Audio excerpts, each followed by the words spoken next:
In every empire, there is one weapon mightier than any army. For Rome, it was the legion. For Britain, the navy. For the United States, it was the dollar. A piece of paper that could buy oil, topple governments, and bankrupt nations without firing a single shot.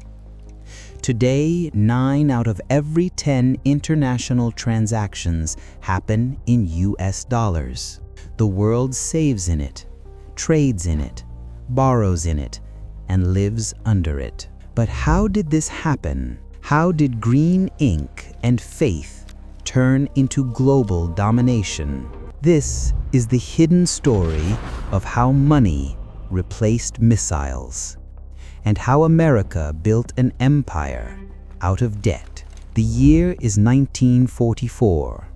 The Second World War is ending, and Europe lies in ruins, and the United States sits untouched, holding 2/3 of the world's gold.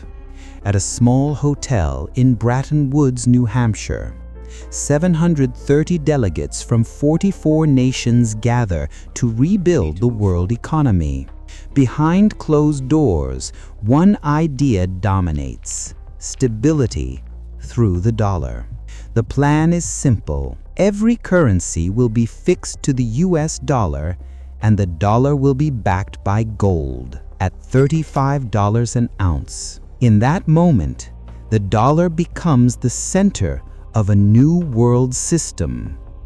America doesn't just win the war, it wins the peace. Washington now controls what everyone else must hold to survive: dollars. Factories rebuild with Marshall Plan loans, denominated in it. Global trade, invoices in it. Quietly, the printing press in Washington becomes the new arsenal of democracy. By the 1960s, the miracle turns into a problem. America is fighting 2 wars, Vietnam abroad and social unrest at home, spending far more than it earns. Dollars pour out of the country. Gold reserves shrink. France's president, Charles de Gaulle, mocks the arrangement, calling it America's exorbitant privilege. He sends warships to New York to demand gold in exchange for paper. If every nation does the same, the US vaults will empty. On August 15, 1971, President Richard Nixon goes on national television and makes history. I have directed Secretary Connally to suspend temporarily the convertibility of the dollar into gold. Temporarily becomes forever. The gold standard dies. The world is left holding paper. Economists predict chaos. Instead, something remarkable happens. The world keeps using the dollar because no one trusts anyone else more. Washington realizes it can now print value from belief itself. But to preserve that belief, it needs a new anchor, something stronger than gold. Oil prices quadruple after the Arab-Israeli War. The US economy staggers, and the dollar's dominance hangs by a thread. Then, behind palace doors in Riyadh, a secret pact is born. American negotiators meet Saudi Arabia's rulers. The deal: price all oil in US dollars. In return, America guarantees the kingdom's security: arms, bases, protection. Within 2 years, every OPEC nation follows.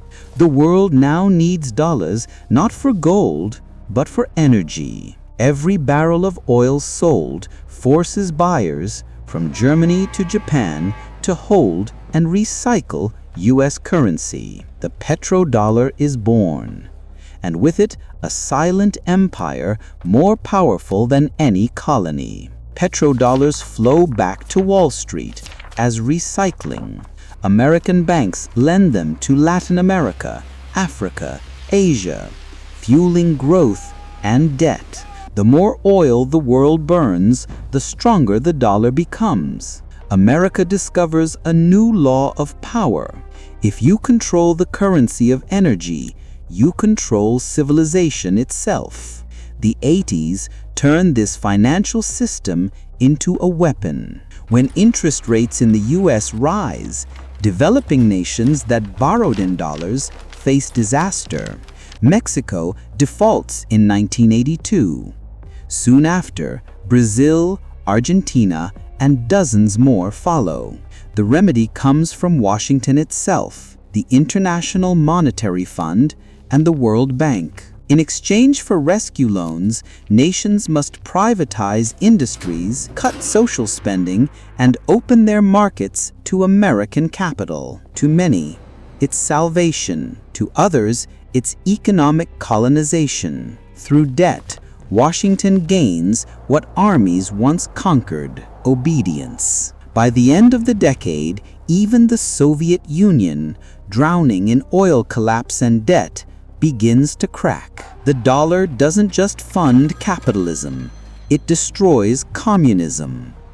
By the 1990s, America's military power and financial power merge into one. Wars are now fought with sanctions, not soldiers. When Saddam Hussein invades Kuwait in 1990, the United Nations freezes his assets, dollars stored in Western banks. 2 decades later, the same playbook cripples Iran, North Korea, Russia. The weapon is called SWIFT, the global messaging system that moves money between banks. Cut a nation from SWIFT and its economy suffocates. No gunfire, no tanks, just silence on a screen where transactions used to be.